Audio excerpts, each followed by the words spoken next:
We're going to get the meeting started on time just so we can get everybody out of here out of respect for your time in the summer. Flags over there. We'll start with the salute to the flag in a moment of silence. I pledge allegiance to the flag of the United States of America and to the republic for which it stands, one nation, under God, indivisible, with liberty and justice for all. Please remain standing for a moment of silence. Thank you very much. So our meeting started exactly 2:15. Thank you very much. Just as a reminder, all our meetings are public. We are webcasting for viewers only. Attendance does not count if you're online. And we won't hear any comments from those online. And members that are online may not vote, or your presence will not count as a quorum. We received the following excuses for the meeting today: Dr. Bramante, Dr. Politi, Dr. Mulbauer, Dr. Harris, Dr. Boehm, Dr. Rowe, Dr. Kirshen, Dr. Schwartz-Cohen, Dr. Shearson, Scott DePino, Tom Devaney, Frank DeBobis, Dr. Barrios, Chris Airy, Jim Amelia. Of the full quorum that we have, which is the 5 doctors as per our bylaws, I need a motion to approve the attendance in the minutes. Ooh. Second? Okay, excellent. Dr. Hassett, Dr. Silver.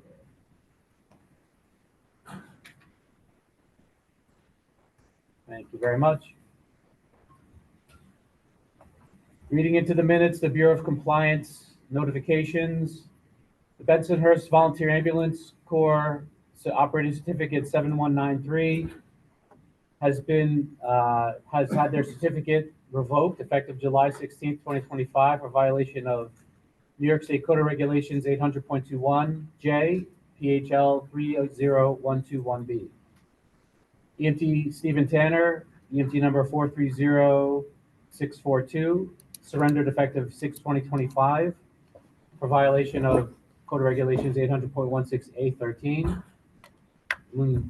Taga Sarkar, EMT 519343, for violation of New York State Code of Regulations 800.16. Certificate was suspended.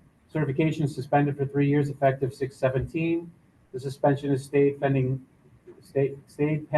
no further patient abuse violations during a 3-year probationary period, and was assessed a $2,000 civil penalty. Last one, Evan Torres, EMT 498621, violation of 800.16. Certification suspended for 3 years, effective 6/17/25. Suspension is stayed pending no further patient abuse violations during those 3 years, and assessed a $2,000 civil penalty. Other incoming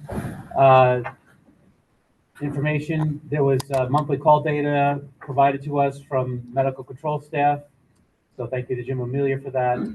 And that bit of information gets shared with everybody in the weekly EMS coordinators report. I received letters requesting placement on the voting roles from the following doctors to fill the 2 open seats in the respective order in which they were received: Dr. Joseph Chirol, Dr. Evan Feinberg, Dr. Sanjay Shetty, Dr. Jason Winslow, and Dr. Joseph Zito. So under new business, we're going to have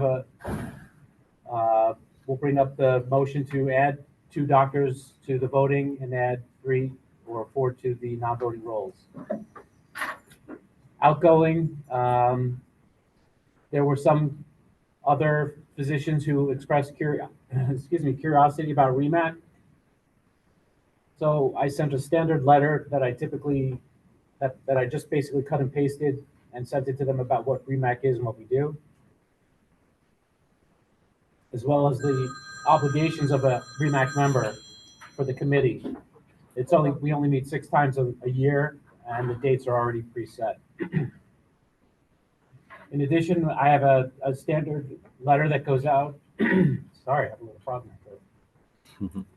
To medical control requesting the medical control data. For reports, moving along, chairman's report. I hope everybody's having a great summer. I want to thank you all for showing up. Joe Piper is a... Yes, Sorry. Don, thank you. Yeah, that's my frog. Thank you. I want to remind everybody that if you could tell your agencies to please make sure that the PCRs are being uploaded. Hospitals are still complaining that they're not getting PCRs or they're not getting notifications by eBridge or medical control. That's critical for patient care. There will be a medical control tag meeting after the REMAC meeting this afternoon. For those of you that are here that wish to attend, please do so. We have a set membership, but everybody's welcome. It's not a closed meeting. With regards to membership, we got a lot of members with a lot of requests for a few open seats. So I want to thank everybody for your interest.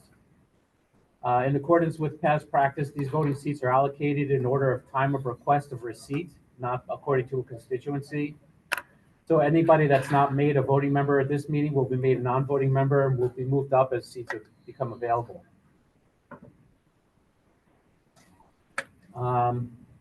This morning at around 10 o'clock, New York State SEMSCO had a specialty care transport meeting. They're trying to look at the SCT method of transport between interfacility hospital and try and standardize it across the state. There are some regions that are not robust in their ability to transfer patients from a smaller hospital to a bigger one, but Nassau County was singled out as a very good leader in that regard. So thank you to everybody that's responsible for that. CMAC is coming up September 9th and 10th, so we'll have a report at our next meeting for that. And then the meeting after that will be December 9th and 10th. Apparently, there's progress on the state EMS medical director position, but I haven't heard anything formal, so we're waiting to hear from the state. Any questions to me? Okay, moving on to QAQI, Dr. Silver. Good morning, everybody. So QAQI, we mentioned last month that we were getting involved with attacking stroke and seeing what we can do to improve stroke care in the region. So with the help of Ms. Williams from Nassau DOH, we were able to organize the first of its kind, all of these stroke coordinators of the Nassau County hospitals to kind of meet and get an idea of what they need from us and what we can do to help them to improve stroke care in the region. The two things that came up, the first was related to pre-notifications being documented in the EPCRs. So they are required to have a notification that a stroke call was made and has to have a patient identifier. So eBridge does not count towards that requirement. What we are all aware of is that the EPCR for the state requires that a notification box be checked that is either made, not made, or how it was made. And it should be a fatal error if it is not completed. So for all the medical directors and people in the room, we have to make sure that it is a requirement to have your PCR vendor have that turned on, that a notification has to be put in that it was made and what kind it was. A survey will be sent out from, I guess it's coming from the REMSCO email or Don, that's going to ask all agencies to attest that they do have that field as turned on as a required element. What was more important was how we can improve patient care and outcome. So eBridge, basically all these hospitals get a ton of stroke notifications and they can't alert every single stroke notification that comes in. It stops the flow of their CAT scan, patient flow, and what have you. So they're basically saying that based on the eBridge information they get is deciding how they're activating a code stroke before arrival, after arrival, etc. So to help improve communication and times for intervention, we are looking to change some of the eBridge required fields to make sure that these hospitals are getting what they want. This is coming as a seconded motion from the QAQI committee. And what it's going to do is under the stroke notification, once you select that, there are certain fields that will now be mandatory. Those include the last normal, a stroke scale, which we are using Cincinnati stroke scale. So you're going to have to fill that out, as well as a blood glucose and a systolic blood pressure. Those are the 4 criteria that they're going to use in these hospitals of whether or not they are going to pre-activate your code stroke. Now we're asking all of the medical directors and people in this room to encourage their members that if you are transporting a potential stroke, that you use the eBridge stroke notification. A lot of these hospitals are saying that they are getting green, yellow alerts saying stroke, weakness, facial droop, whatever it is, and that bypasses getting all the required information or the necessary information to these agencies. So if the REMAC votes in favor, those will be changes that are going to be made to eBridge, starting hopefully immediately after said meeting. A couple other things that came up. Now that stroke has been kind of met on and tucked away for now, we're going to look at the data a couple months from now again with the hospitals. A couple things we're talking about approaching. One is cardiac arrest in the county. Our ROS numbers are not what they should be compared to the rest of the world. So we're going to start taking a look at those. We are open to other suggestions from anybody out there that things that might be worth QA looking at. And there was discussion about membership. Thank you for everyone who did reach out. We're trying to keep a balance between the non-physicians and physicians in the group. So if there are any providers in the room that are interested in joining, please let me know. As our providers number climb, we'll be able to bring in more non-physician members. Questions, concerns, criticisms, complaints, critiques? Dave, why can't the eBridge count for there? Is it some like So CMS requirement or It has something to that be has been? identifiable. De-identified. Which is not identifiable, okay. it does not count towards the Okay. Get With The guidelines. That makes sense. Thank you. Yes. And if I can, so we talked for a long time with the stroke coordinators. Their initial request was put patient name and date of birth and everything else. So we explained to them, we want to keep it as simple as possible and as less keystrokes as possible. So the providers can scan the patients. Yeah, but to make it mandatory, which is what they were looking for, understandably, to meet SHED benchmarks, I think we agreed right now it's a bridge too far. So, Yeah, it's really asking enough of our providers to add 2 or 3 more required fields on eBridge when they're transporting. So this was a starting point. We're going to see if it improves door to CT, door to needle times to see if it was a worthwhile change or not. Yeah. But definitely a good back and forth, and we reached some middle ground there with them. So. Are we no longer going to be using SLAMs? So regional stroke assessment? that was a very long discussion, and there are so many different options. The hospitals want BFAST or NIH. This region is using SLAMs originally. We're all trained Cincinnati in school. So the discussion was, we are not in Nassau County deciding our location based on SLAMs. And Cincinnati was a standard that everybody was aware of or had learned at some point. So for this point of eBridge making one stroke scale required rather than multiple, Cincinnati was the decision to go with for now. So that'll have to be brought up as a motion, a separate motion under new business to change the regional stroke score from SLAMs back to Cincinnati, because that's a regional policy to use SLAMs. Okay, so just please remember to do that. Yep.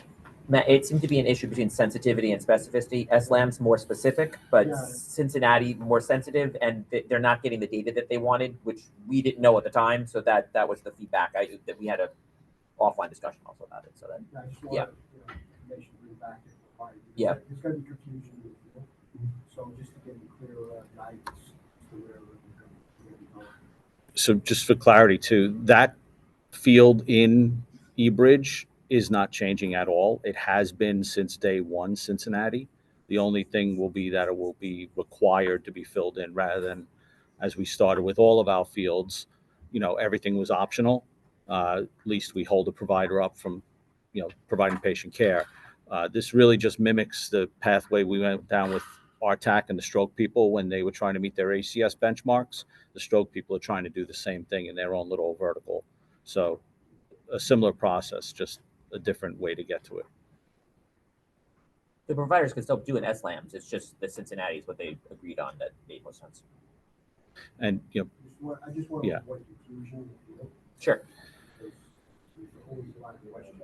So depending on what the vote goes, how the vote goes today, the note will go out on Friday in the coordinator's report.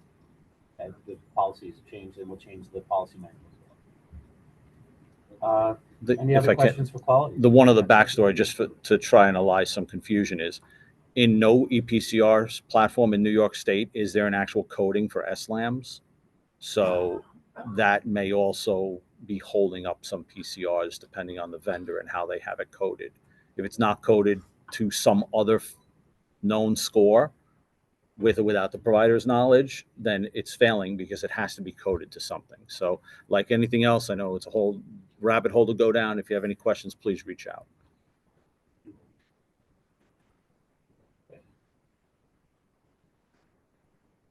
All right. Airways, sorry, RSI Airways.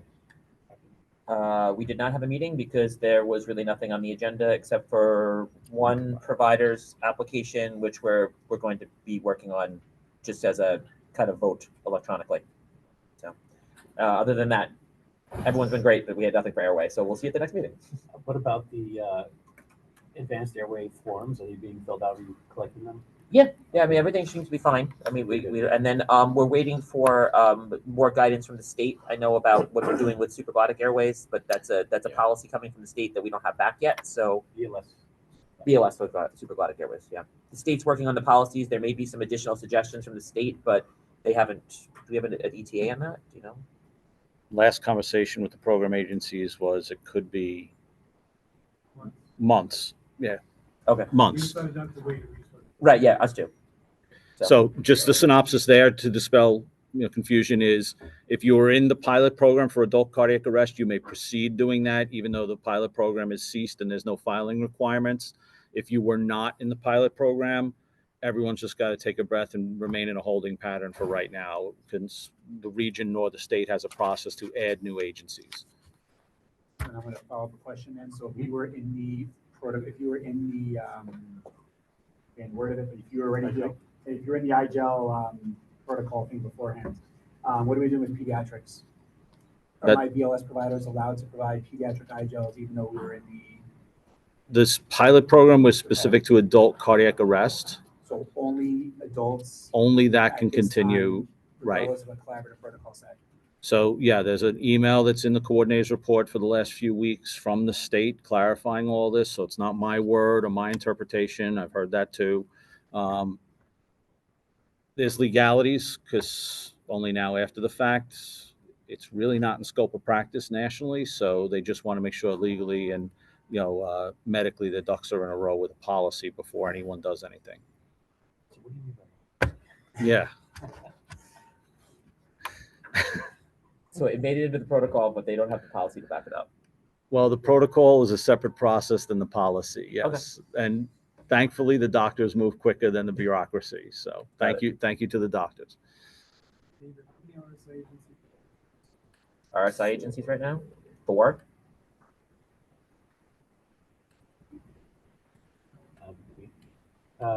Jay, just for your clarity, there are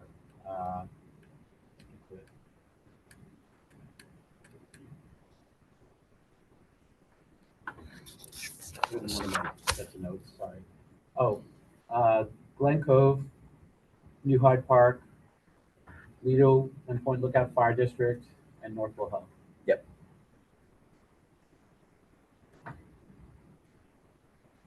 Okay, so that's airway. Protocols is Dr. Ryan. He's actually convening a tag to look at blood and TXA. TXA was approved regionally for use for epistaxis and maternal hemorrhage, but not in. We have to get him to sort of come back to us for approval for blood and TXA and trauma. With regards to credentials, there's been no meetings. There's basically no new medical directors have been asked to be credentialed. I would say that under new business, we might, or at the medical control tab, we may discuss what was discussed at the state, which is all agency medical directors are now required to be medical control physician qualified or credentialed, which we do in this region automatically. We may add additional requirements to be an agency medical director, depending on how the meeting goes this afternoon. But that's not something that's going to happen and drop right away. And part of that is because we want to continue to improve regional quality.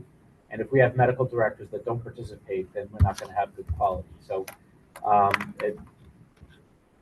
there's not going to be any secrets. Everybody will be well aware of everything that we're doing. But I want to sort of bring it up here so that there's an awareness, so that when we talk about it, medical control, people aren't reticent to discuss it. So that's all I have for credentials. Under policy, it's Doctors Bramante and Dishner. Neither are present. Dr. Bramante asked for excusal, and Dishner is just absent. RTAC.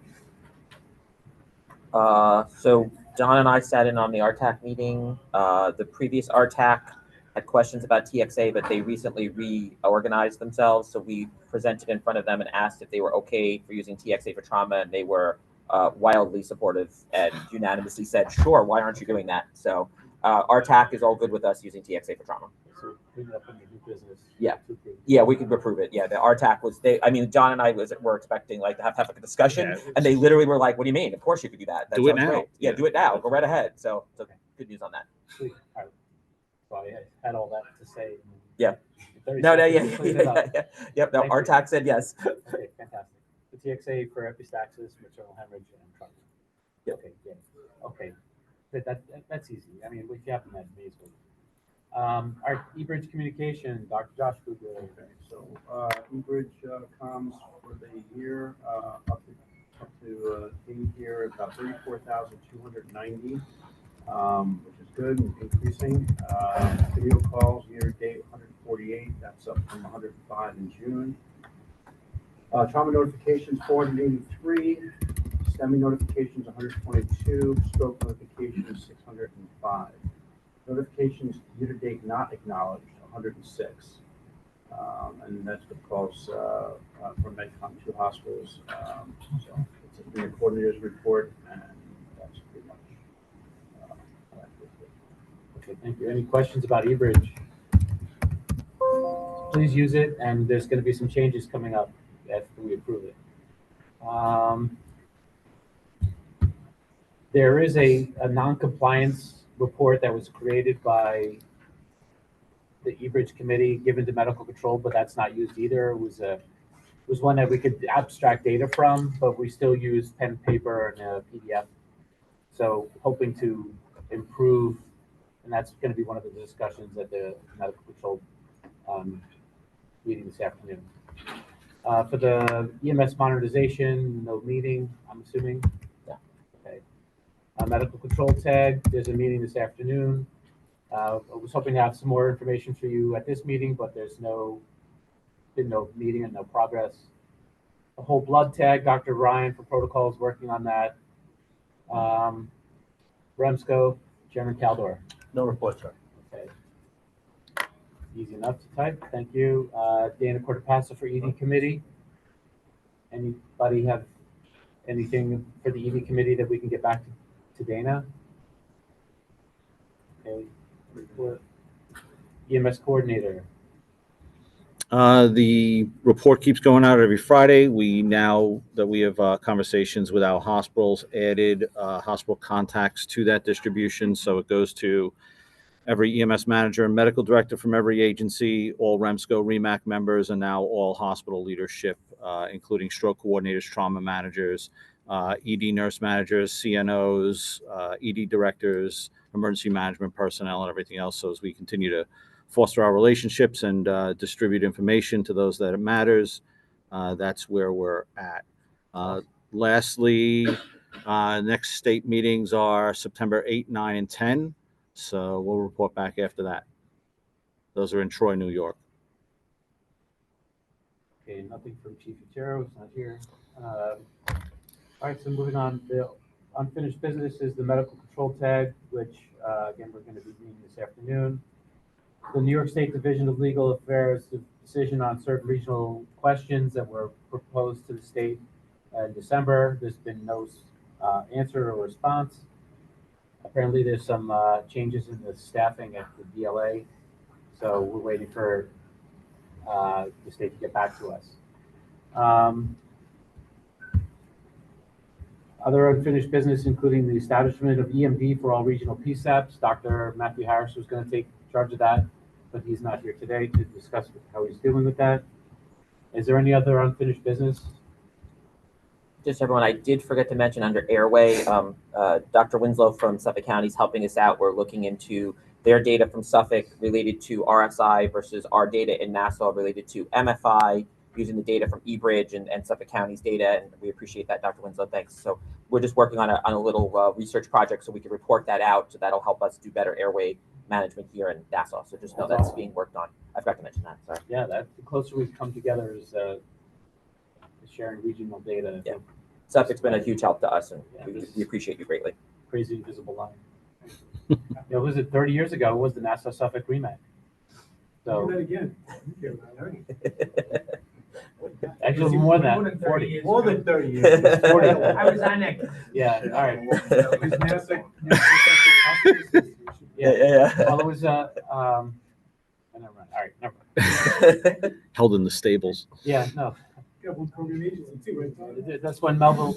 That's when my fire department was why we were primarily Nassau. That's because we thought the island ended there. Yeah. Flat Earth theory. Yeah. Right, the Long Island Railroad stopped, right? Yeah. Okay, so under new business for new membership, we have a series of names presented to us, and in accordance with our standard of practice, I would like to.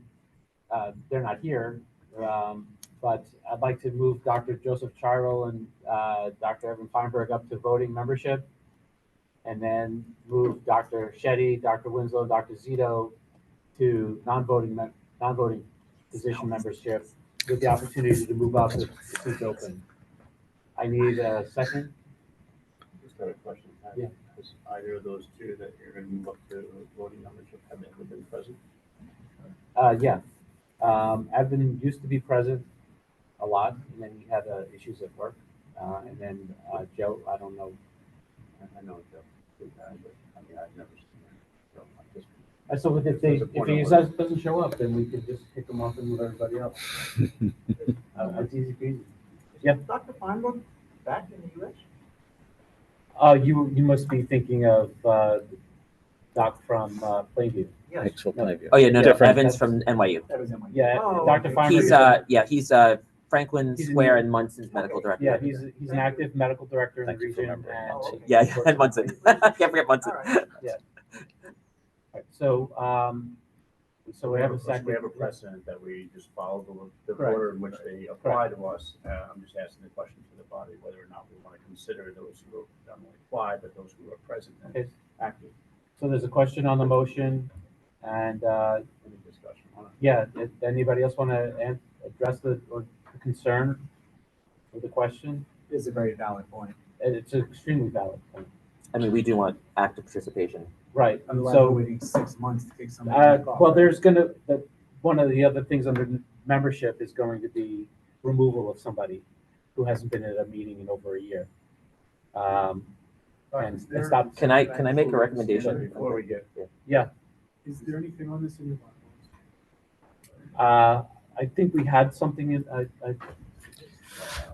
so that's what I asked. membership, each member shall appoint in writing an alternate who shall have, that's for REMAC, shall have the right to attend all meetings. The alternate shall be representative of the member's constituency unless such a member is designated at large. So this is, got to do with alternates, but it's, I don't remember what the bylaws say specifically about, membership itself, other than It talks the about. state says you could, Talks about the requirement of the medical director, it talks about the membership.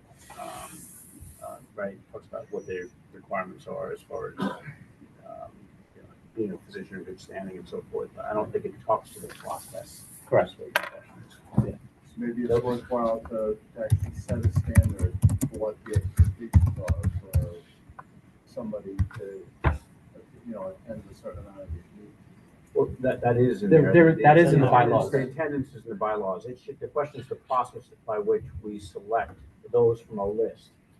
My my predilection would be if someone's active with the committee and they want to, and there's seats available versus people that have never been at the committee. I think that should take precedence over someone who just wants to be there. So Dr. Winslow here was very active, very, participating with his collaborative efforts. I would think that would take So would precedence. you like me to withdraw my motion and then? I'm just throwing out- I would agree with No, that. and I'm actually okay with leaving it as a list, because that's the way it's always been. Okay. All the time. All right. And this way as they come up, and yeah, I know it sucked to, in the vernacular, to make it that, and you have to then remove them to put someone else, like 6 months. I get it, but at the same point in time, at least everyone gets a shot to. Right, get but on and the go list from may move up very quick, Yeah. at the next motion I make. Really, I'm gonna make a motion. I'll withdraw. Okay, so you withdraw your question. So I guess all in favor, all 5 of us? Aye. Okay. Anybody opposed? Okay, good. So we have that. Then under membership, the other new businesses, Dr. Dishner has not been present for over a year. He was initially medically excused, but then stopped sending letters saying, please excuse me. I've made multiple inquiries to Dr. Dishner and Dr. Bramante about his desire to remain on the committee, and all I got was, I wish to come, but there's no response. So because we need active membership on the body, as you can see, we barely made it to voting quorum today. I think we need to keep refreshing the list, and part of that is typically we remove people at the end of the year, but this has been well over a year, and our bylaws say you miss 2 meetings and you're out. This has been well over 2 meetings without excuses. So I would like to make a motion that we remove Dr. Dishner from the voting rolls. Okay, thank you. All in favor? Anybody opposed? Okay, so what that means is the third person on the list moves up to voting. So can I ask a question? Can I make a motion? Because Dr. Winslow is very active and also our connection to Suffolk County, and would like to connect the 2 of them, that we make a special exception and appoint him as the next person, because that makes sense for our business and it's not changing the policy or the normal procedure. But I think for this reason, it makes sense that we do that for the third one. Is that okay with everyone? So we continue to hold what we normally do, but this is an exception in this case because it's a good exception and it's good for the order. Was it the third one here? No, he wasn't next. No, it's Dr. Oh, okay. Shetty. No, it's not. and then Yeah, he's not Dr. next. Winslow. Right, I agree. Yeah. I'll support that. Okay, so Yeah. the one motion was removal of Dr. Dishner, and then the third motion, which was made by Dr. Newbert, which was move Dr. Winslow into that seat, and then just keep the order the same. The rest. Yes. Okay. And as an offshoot, well, that's what we didn't voted on, but as an offshoot, my recommendation for the body is that we do develop a process that's fair and equitable and transparent, so that we can move forward, so that if someone is very active and participatory, that they should then proceed as someone who's never been here before. Okay, so we'll develop a process for So I'd that. rather Yeah. not go through a process where we put someone on, then we have to wait 6 months or a year to move them off because they didn't show up. I mean, that's just exercising all of Those us. some of the, you identify what the term active means. I'll be It's a- happy to send our bylaws to Dr. Kugler, David Kugler, so he can review them and decide what parts of it he wants to share with the group. And maybe that's a chance to kind of make an improvement in the bylaws. Thank you. And that's on the heels of the fact that we have a precedent of 2 things, right? We have a precedent for removing someone waiting for an entire year to remove them, even though the bylaws speak to. 2 meetings. 2 meetings. So, an unfortunate precedent on the rules today. So we'll have to, unfortunately, our policy members are not present, so we could send it to the policy committee, or we could, I think we should. we're going to act on these motions now, because we'll just vote, moved, seconded, and passed. But then additional policy needs to go to policy. All right, so, yeah. Wouldn't it be a bylaw change in the requirements to be a member, to be voted into a member, not a policy change? So it should be a recommendation to bylaw committee. Right. So our policy committee is our bylaw committee, sort of, they're synonymous. and the same. But not necessarily. But I think in our circumstance, because policy does do our bylaws, but Yes. we can make a motion from the floor to change the bylaws. Right. I But would I not, think, I would not. but a bylaw change requires a. Right, I would not make Yeah. a recommendation that we try to change bylaws, because then every time you change a little something, you have to change the bylaws, which is a lot more work. The policy, the bylaws is gonna speak to who can be a voting member. How we get that person is the process, and that should be in the policy. Otherwise, it's easier to change a policy than just change the bylaws. That's something that's a change, it's Just much more agile. one more comment, Chuck. No, I was just gonna say, I believe we had started, at the end of last year, and stuff going out to, get the bylaw, committee, government is looking into it, and we had kind of tabled it a bit, because we were waiting on the state, once again, to, deal with some of the issues they had with their own bylaws and stuff with that. We haven't gotten back to that, point just yet. So if you find out in September and stuff where we stand as far as the state and making sure that our bylaws are in the same context as the state and stuff with that, I would send it to the bylaw committee as a recommendation and stuff, so that when they get back to, updating them as we're supposed to do every 2 years, that would be something that. This actually goes to the REMSCO. Yeah. Okay, so that'll be, works for you. Frank Bogus was heading that up. Right. And once again, because of, some of the issues on the state level and stuff, we kind of held back a little bit for venturing too far in with updating some of the stuff. Taking notes? I am. Memory like a trap. All right, so thank you for that, guys. That was a good discussion, and we've got some stuff done now. Do you want to vote on the TXA. Dish? Well, you want to vote on Dishner first? Oh, we did. We did. Yeah, with So that 504. passed? Yeah, Dishner passed, Winslow passed. Removal of Dishner and then addition of Dr. Winslow. Yeah, and then Cheryl and Feinberg. Gotcha. All right, so then the next motion comes from RTAC to approve TXA for trauma. While we're doing that, can we make a motion that does trauma and obstetric emergencies, because that's what the protocol Or says. just We had how approved about- that last time, I think. yeah. right? So the case at hand is in the Nassau Policy Manual on page 36, where it talks about regional treatments. Mhm. Currently, it says the following treatments may not be utilized within the Nassau region. TXA is listed there. Okay, So so we're gonna I switch think it the to easiest thing would be just to Line remove it it from out. there and bump it up to it's the approved. blanket Per approval, protocol, and right. that way we don't have to chase Yeah, protocol as per it changes. protocol in the Nassau region. Okay, thank you. So that'll work. Yeah. All right, so is that a good motion, that we remove TXA from the R- not approved and put it to approved per protocol if equipped and trained? Correct. It remains if equipped and trained, so optional. Yeah. I'll tell you, a lot of the trauma surgeons that sit on the Suffolk County RTAC sit on the Nassau County RTAC as well, the same people. Oh, yeah, they are actually, yeah. And they had this discussion at staff, and the staff approved it statewide before it went into the. Maybe that was their change of heart.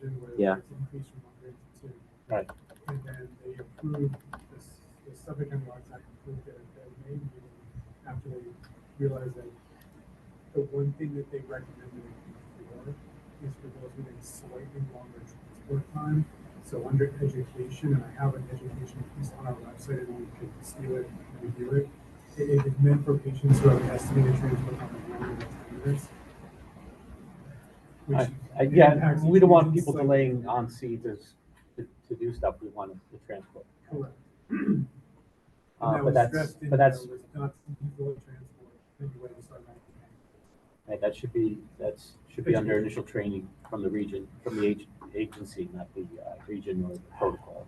But so then, I guess on the question would be, this is not something as a region we're going to track and allow, right? We're going to leave it completely up to the agency. Good, all right. Well, The yeah, agency we'll put- medical director will. have Cool. to- Yeah. We could put out an educational piece though. Maybe we'll just do it through your report. Yeah, Is that okay? All right, that's great. Thanks, Jay. Like, we're not tracking who has we haven't used it yet. You know, cefazolin. Really? We don't want it. Cefazolin was. Cefazolin's moved up, yep. Okay. Yeah, And then we have, blood products is still pending. we're all okay with that, I guess. Doctors wise. Okay. Yeah. We'll put that down. We're all good with it. Good, but we're waiting for, Dr. Ryan to get back to us. He's like doing a deep dive. And olanzapine, we need to move from. So TXA is moved up now? No, TXA has been moved up. TXA Yeah, yeah. is fully moved up. So we're gonna move TXA up, Yeah. and And we then need to move olanzapine up. Okay. same thing with olanzapines. Not only is it an addition to the July protocols, but so it didn't appear anywhere as an hour opt-in or opt-out. It would be simply to add it to the allowed Right. list. Yep. So- Because again, that remains if equipped and trained, no requirement. But it's essentially, since Haldol went away and was removed from protocol, Dr. Hassett, motion, second, Dr. Newbert.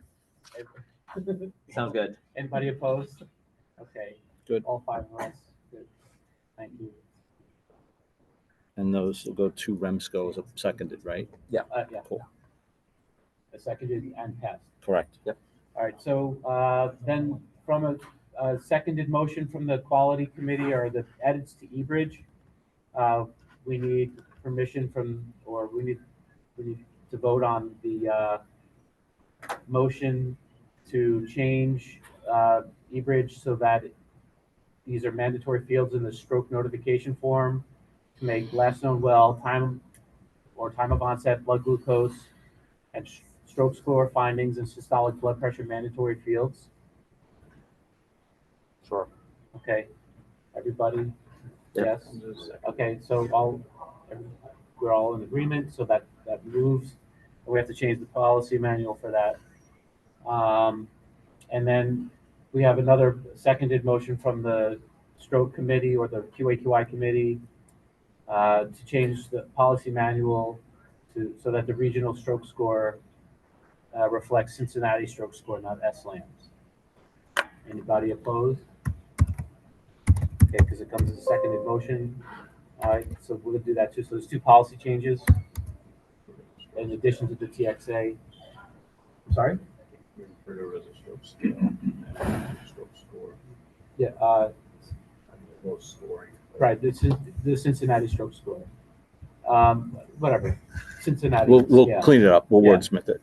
Okay. So then, like I'm still anything trying to else, figure out right? Cincinnati. We'll draft up the new policy manual. That'll go to Remsco, and then we'll be done with it. Correct. Cool. All right. Thank you. Thank you. Before it goes into effect, it has to be approved by Remsco? Because it's a regional policy. Yeah. Okay. I mean, they It's just it's a, because it's medicine. They have to sort of go yes, but Yeah, no, I get it. they're the overseeing body of this body, so they have to approve it. So, thank you. No, thank you for the question. So is there any other new business? Okay, the last motion, the most important. okay.